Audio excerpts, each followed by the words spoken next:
What's happened? What is this place? Maybe I'm dead. I can't see any light. Maybe I am dead. I can't get up. What's going on? What's happening to me? There's no one here, but these noises. God, my head is killing me. I can't keep my eyes open.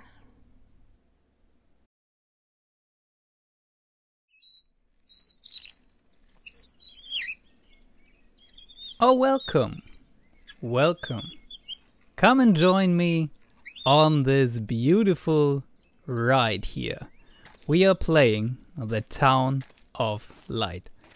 Starts pretty intense, and it will be quite intense. And I thought, before we get into all the intensity, we just started slowly, okay?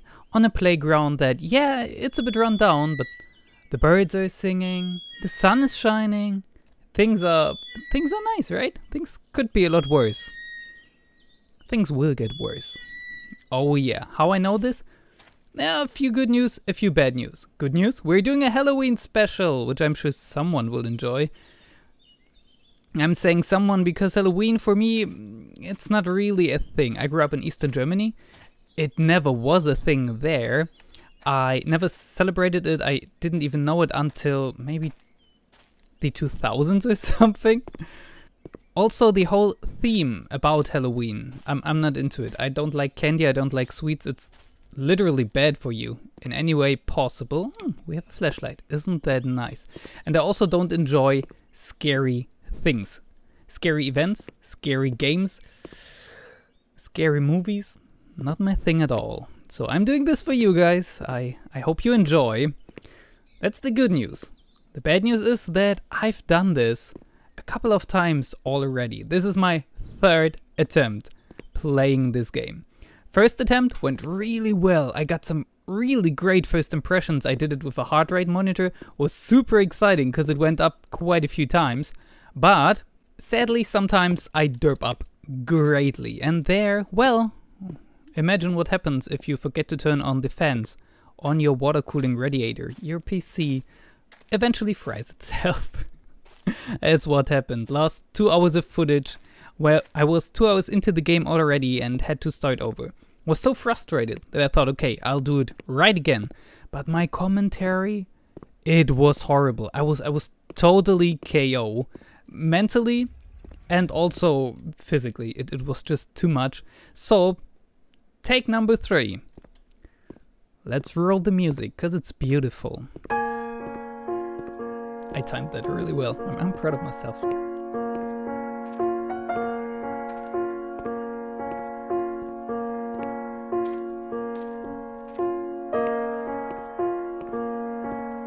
It's a really stunning looking game. I love the atmosphere. Also the bad one. It's really good.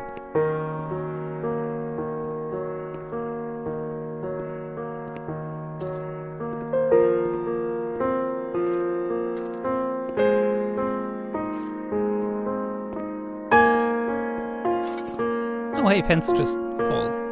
Okay? So let's not worry about that. Nothing unnatural about it. Fences fall. Gravity. This place. Time. Memory.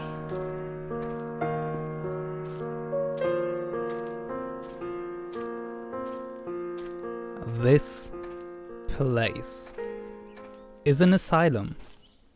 An asylum our main protagonist, the lady we're playing, Rennie, she has been an inhabitant of this asylum. Now there are some really cool and scary facts about this place, about this game. This place is based on a real place in Italy that exists and that was an asylum.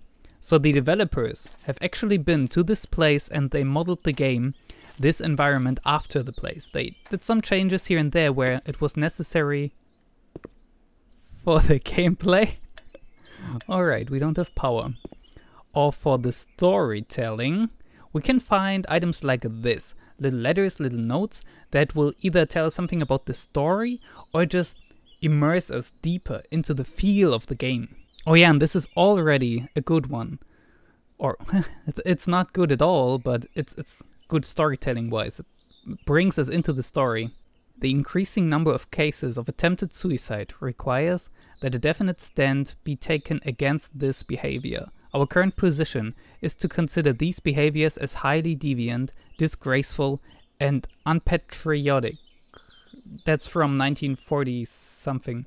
Especially in the case of young girls. Please provide us with enlightenment on the subject. Intelligible signature.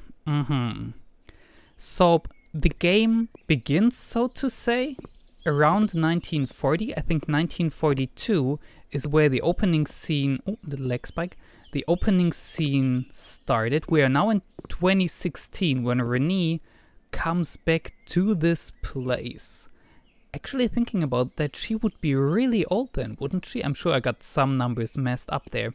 But yeah, back in 1940 and around that time, mental institutions like this one were a really horrible place because they did not treat their patients very well at all in many cases. There were abuses, there were crazy experiments. It is quite sickening, and we will experience some of it through the eyes of Renee while we are exploring her memories. Her main sorry about that. Her main reason why she came back here is, I believe, her doll, Charlotte. I already know a few things about the story. As I said, I've played quite a bit. The atmosphere. It's really quite great. I don't know why, but every time I come here, I want to open all the windows. Want to let some light in. I feel like I should let some fresh air in. I bet it doesn't smell very nice in here. Yeah, Renee is searching for her doll. She has a deep connection to it, and Renee also has a mental disease which brought her into the asylum. That's quite nice, I guess. It's not so bad. This is one of the, I don't know how you would call it. I imagine a person sitting behind here with the door locked, and then someone can get in here and be like, hey, I need some documents, or I need to see somebody. A reception. This could be what this is.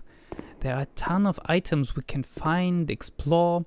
Here is some, I think these are some documents about, oh okay, this is an item list about what people get when they enter the facility. Here's some money, there's a phone, can we open? Yeah, we can open this drawer, and we find, please kindly notify any relatives. Oh. Okay, so we have people dying here. We already found a note about the suicides of young girls. This will be important later on. I'm pretty sure these are photos the developers actually found or received one way or the other from this institution, from this asylum. Did I just hear something? If my commentary is a bit sloppy, I apologize in ahead. Yes, I have played this part before. Doesn't mean this atmosphere doesn't get to me. As I said, I am not good with scary, spooky games. There are pages of Renee's diary that we can find, and that will tell us more about the backstory. So this is why I will constantly look around, explore things, search on shelves and drawers, whatever and wherever. I believe they glow. This whole game is called the Town of Light, and the aspect of light will be important later on, but I think we will talk about the game mechanics as we uncover them. In the beginning it's mostly just looking around. Here's another document. Okay, I will not read all of them. You can pause the video in case you want to and really get into the story, but I feel like it's a bit much for me. The only thing I remember clearly is Charlotte, my doll. It's a bit much for me to try to cover all of this. Also, I think that this game is great, and I will get into why exactly more deeply while we play it. this here, I would really like to know if this is one of the artistic additions the developers did to the game, if it was actually there when they visited the place, and if so, was it there originally, or did some kids or someone use this as a graffiti canvas? Because I feel this is making me uncomfortable. I think mentally unstable people would be greatly disturbed with this on their walls. Here we have a wheelchair. This looks like a cozy place. When she said that the first time, this was my clue that, okay, she's not perfectly healthy. Oh, we can't go outside here just yet. This used to be a nice picture, I would assume. Generally, this place does not feel too bad. At least it... Well, thinking back, I think it scared me pretty much when I first entered here. But now, it's okay. I can take it. I kind of know what we are doing. So I do know that we have to turn on the electricity, which we do right over here. Because we do need the elevator, which we find over there. And I don't think I have to check out all these rooms because I've done that before plenty of times. And when you find one of Renee's diary pages, it gets saved in between playing sessions. So you can go back, replay each chapter of the game, and therefore eventually find all of her diary pages. Now we should head upstairs, because we are searching for our doll. Wait, maybe I can show you another line of conversation, so to say. Renee with herself, maybe? Nobody says we can't. Let's find Charlotte. I see, now I understand. Later on we will go in here, but she doesn't want to go there now, because no one disallows us. Therefore, all she wants is Charlotte first, and then we can enter Let's find Charlotte. She's alone. She's alone in the dark. I see. So Renee came back here. She wanted Charlotte either as a memory piece, a memento, is that the correct word? Or maybe as a companion to explore this place, because, well, she says she doesn't remember much.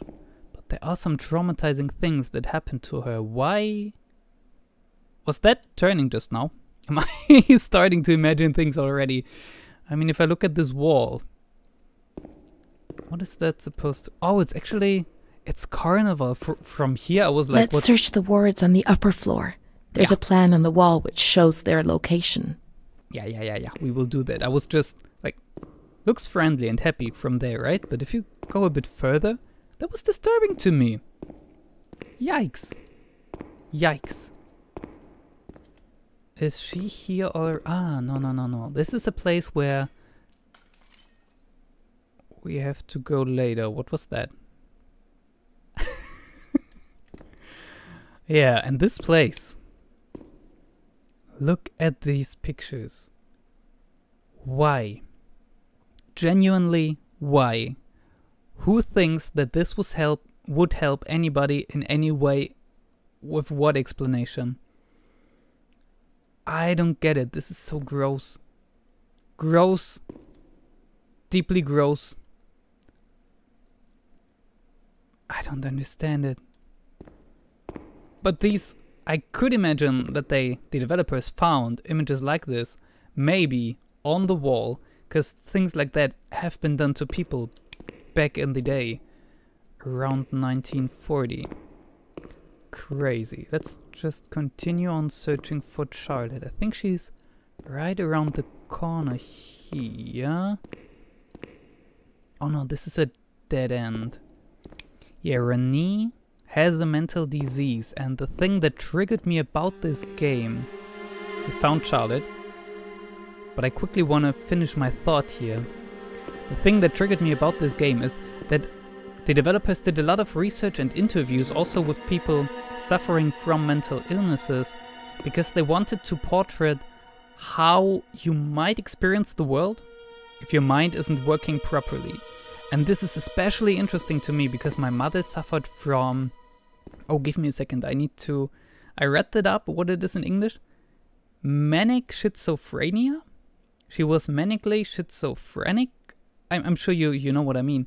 And she also had paranoia. Manic schizophrenia with paranoia. So it was a really, really bad combination, and I think Renee is suffering from something quite similar. So experiencing the world in a way that is maybe kind of similar to what my mom experienced.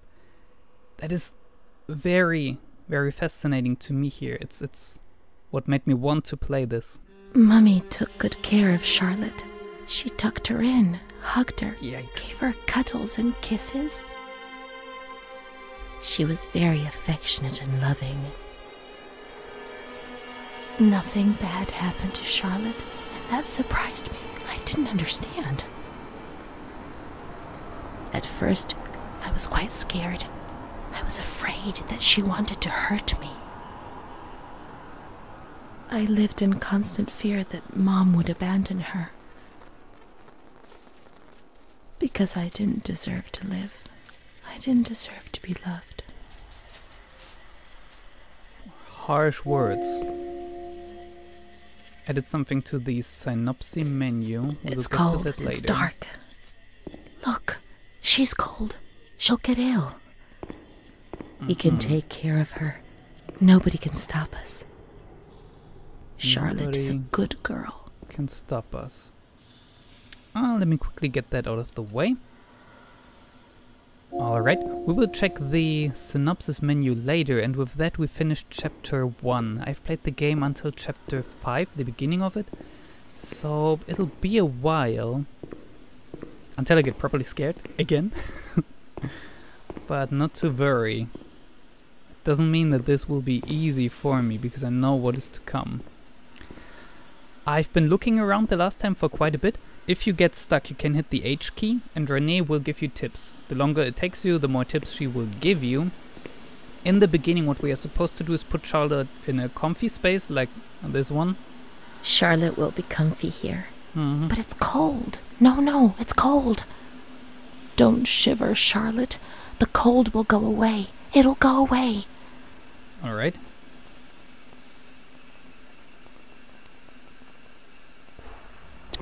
So Renee has some really dark thoughts about herself.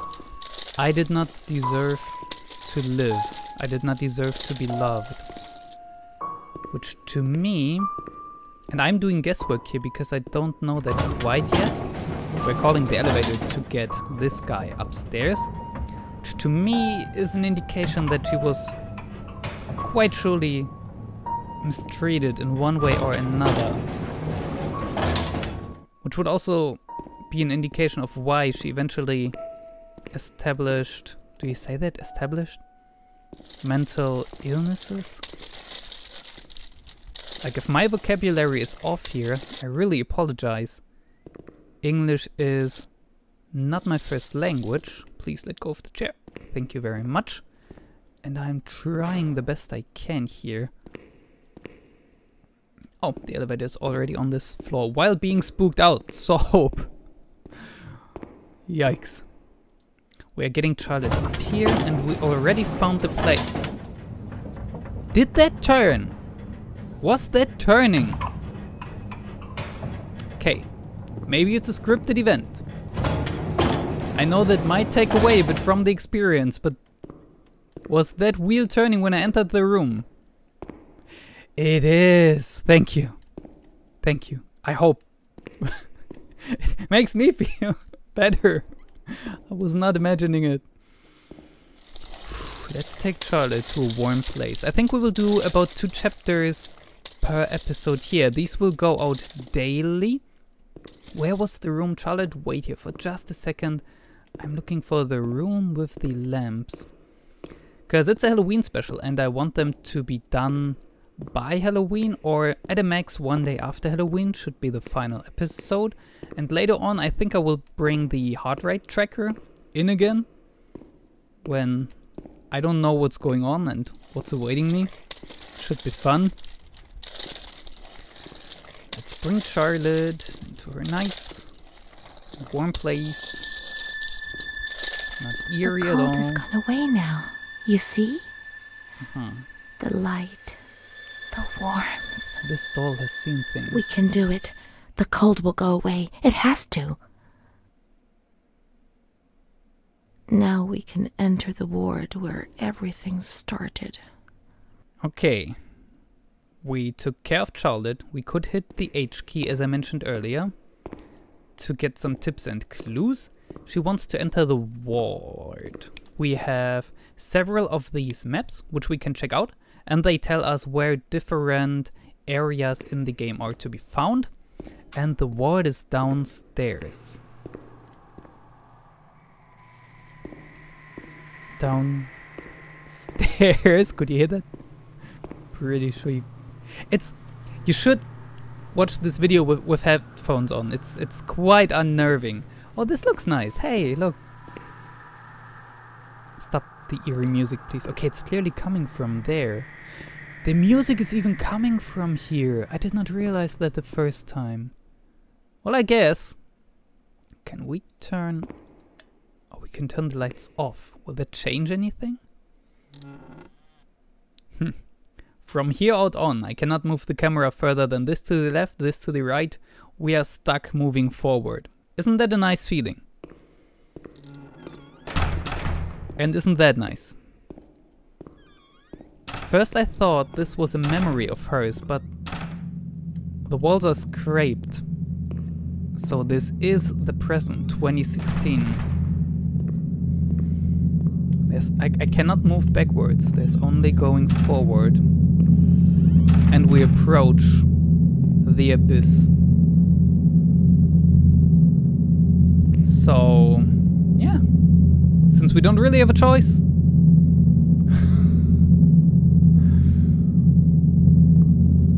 Experiencing this for the first time was quite surreal. And this is kind of what I was expecting from the game. A surreal experience, kind of throwing us into what might be the mind of someone with schizophrenia and paranoia. Experiencing the world in a way that it is just not. Do you see that to the left? I can only go straight though, and then it does that. It's not necessarily threatening, it's just pressure. You feel like there's some sort of constant pressure. I don't feel like I would have to run from anything in this game. I cannot sprint, I cannot crouch, so it doesn't feel like a game that will make me run and hide. But just knowing that this place exists, obviously not this part of it, this is exaggerated and mentally warped. But there's a lot of pressure to this game. One day I turned off the light, but it didn't go dark. It was a limitless immensity, a blinding, merciless light. I was 16 years old, and I was afraid, always afraid, a fear that wore me down. I needed help, but I couldn't speak. I was terrified of everything, even thinking. They said they were taking me to a place where the fear would go away, where I would get better. I stopped living in there. They dragged me away and stripped off all my clothes, everything. I tried to explain what was going on in my head. They tied me to the bed for days. I was alone with my nightmares. It wasn't fear anymore. It was madness.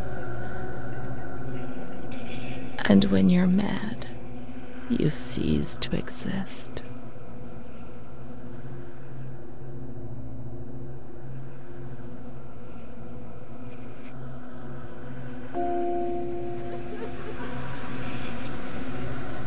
Now we are in Renee's memory, in the asylum, chained to the bed. No, actually we aren't.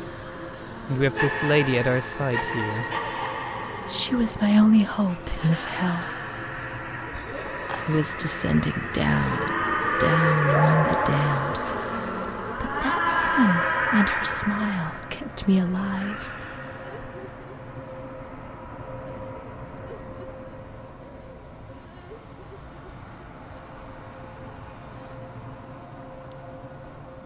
Just like that, we are still in the bed, but in the present again.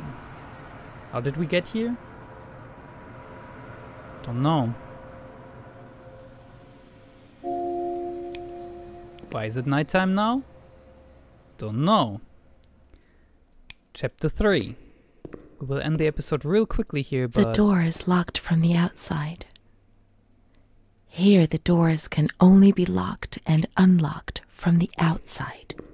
Uh-huh. Now, I have my theories about this part. That will keep staring at this door. But what is behind this, in my thoughts, we will discuss next episode. Will I be right? That will be for a way later episode to come. But with that, we will be out for today. I really hope you enjoy this quite dark episode, of which I will have to make at least one rated 18+, because we'll see some disturbing things. I hope I will see you in the next one anyways, if this is something for you. If not, feel free to skip it, I would totally understand. This was your personal virus, and I hope I got you infected. Bye guys.